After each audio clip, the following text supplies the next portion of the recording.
Alright, so look, what I'm going to do today is I'm just going to spend a few minutes looking at a couple of cases, and I want to do this as a pretty interactive sort of a session. So basically using the stuff that we've been talking about this morning with the apex correction, where we might use global techniques and where we might use segmental techniques, and throw them up and just get input on what you would suggest you might do. In the process of doing that, I obviously want to illustrate some of the tools that I've created for you in Spinalogic to make it really easy to do your analysis and to record your findings and record your notes. So we'll do that. We'll have a bit of a look at those tools. We might have a look at some exercises that you might use for different cases. We'll look at some that I might use and see what you guys might suggest. So give whatever input you want at any time. If you think, well, you might just do it differently, just speak up and let's have a bit of fun. Yeah? Okay. So the first case I got here is young Zach, and we go to his case review screen. That's where we see a summary of his clinical information. And over on the left side we've got a summary of his. Can everybody see? Yeah, where my pointer is that pretty clear for everyone? Yeah. Over on the left hand side we've got a summary of his findings in this whole region. So we've got his traumas, his symptoms or his body signals, the drugs he's taken, his exercises given before. He hasn't actually had any exercises before because he's only just started as a new patient at the time that this snapshot was taken, so we don't have any history there. And then we've got a summary of what we found in his x-rays, obviously the red bits and the really bad bits, and the purple bits are the not quite so bad bits, and the green bits are the blues, just not so bad again. Green's a little bit bad, and the ones without colour are ones that are actually sitting in the normal range. So you can see at a glance where the colour's like. He's got colour pretty much through all of his spine. Over on this side we've got the recommendations, so this is where you design your case, and you can see that we've got on in my examination, the one that we're looking at here today, and we've got the summary of his case. So we've got the key things that we need to report, such as diagnosis, peaks, comorbidities, field without the dictionary. We'll talk about that a little bit more later. Your goals of care, your management plan, those kinds of things. So this is your summary that if you were to produce a report for a third party, then that will come out, and it's very good for insurance.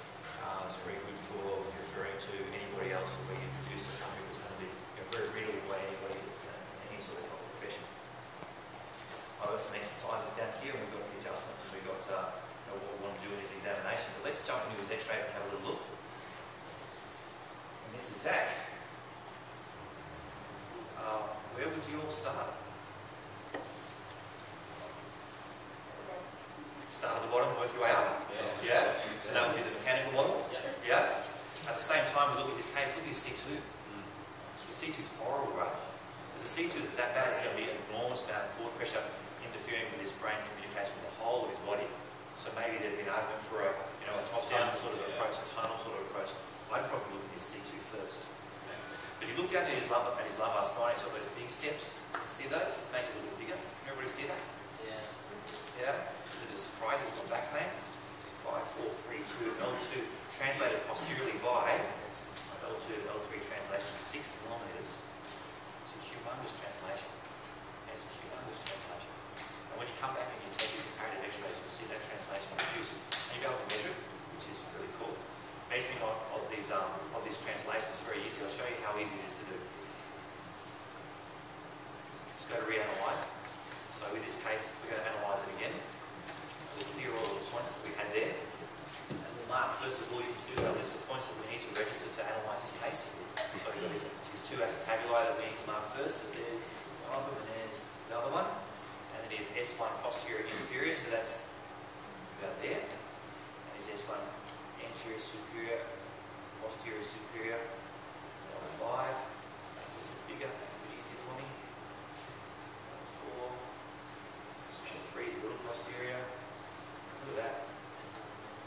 L2. That's L1.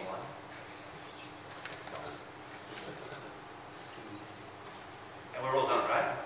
So that's a full analysis, and based on what we've just done, all of these calculations that they've done for us in the background. Yeah, we've got the global curves. So we've got the lumbar absolute rotation angle. Normal is supposed to be 39 degrees, minus 39. His is 16. In his case, though,